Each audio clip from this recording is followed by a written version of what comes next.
बीड हत्याप्रकरणी लातूर बीड नंतर आज बुलढाण्याच्या सिंदखेड राजामध्ये मूकमोर्चा। बुलढाण्यातील मूकमोर्चात संतोष देशमुखांच्या कुटुंबाची उपस्थिती। केंद्रीय मंत्री रामदास आठवलेंनी घेतली सरपंच संतोष देशमुखांच्या कुटुंबाची भेट। देशमुखांची हत्या महाराष्ट्राला कलंक लावणारी घटना असल्याची प्रतिक्रिया।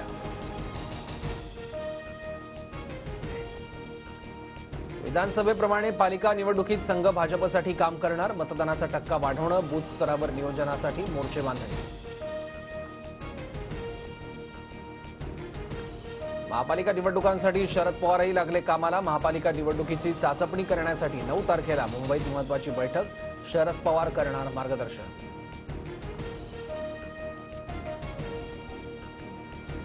मुख्यमंत्री फडणवीसांकडून आज 100 दिवसांच्या नियोजनाबाबत आढावा बैठक। येत्या 100 दिवसांचा रोडमॅप बनवण्याच्या सर्वच विभागातील अधिकाऱ्यांना सूचना।